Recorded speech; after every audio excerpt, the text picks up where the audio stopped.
Биыл Қазақстан тәуелсіздігіне 25 жыл елеулі мерекеге орай Батыс Еуропа, Батыс Қытай халықаралық автокөлік жолының бір қанаты Қорғас шекара аймағын оңтүстік Астанамен жалғайтын 300 шақырым жол пайдалануға берілмек. Қазір 220 шақырымы дайын. Қалған бөлігі тәуелсіздік мерекесі қарсаңында тапсырылады. Ширек ғасыр бұрын жаңа белеске қадам басқан еліміз аз уақытқа жоғары сапалы автожолдарға қалай қол жеткізді? Еліміздегі тас жолдардың тарихы, олардың экономикалық маңызы туралы тілшіміз тарқатады.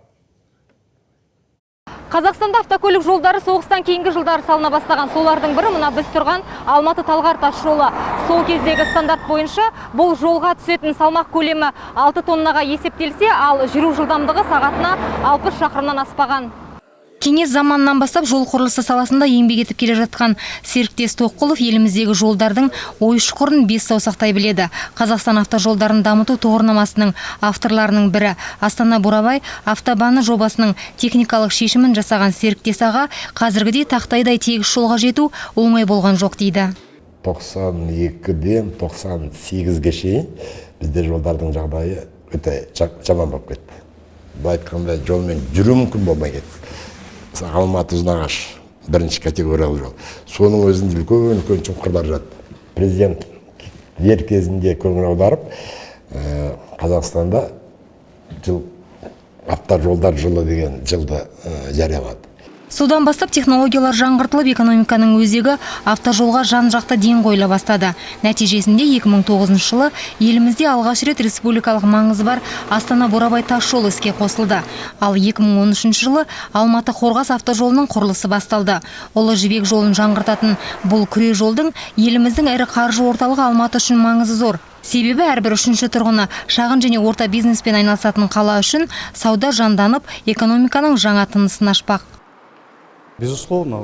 Рас, шағын және орта бизнес Алматы экономикасының негізгі бөлігін құрайды. Қалада 580 мың тұрғын осы салада жұмыспен қамтылған. Сондықтан бұл жоба көптеген жұмыс орындары мен түрлі қызмет көрсету орталықтарын ашуға мүмкіндік береді. Халықаралық автожолдың 145 шақырымы Алматы шекарасымен шектессе, 22 шақырымы үлкен Алматы айналма жолы арқылы өтеді. Көптеген компаниялар мұнда ірі логистикалық орталықтар тұрғызып үлгерген. Олар кез келген көлемдегі жүкті қабылдап, еуропалық талапқа сай қызмет көрсете алады. Сынаптағы жол болады, 4 жолақты бетонмен қапталған.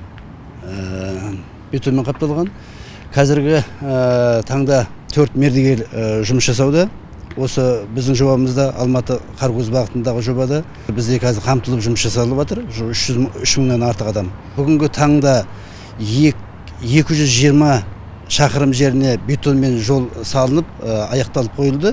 Енді қалғаны 84 шақырым жер қалды. Халықаралық автожол Қазақстан тәуелсіздігінің 25 жылдығына орай желтоқсан айында пайдалануға берілмек.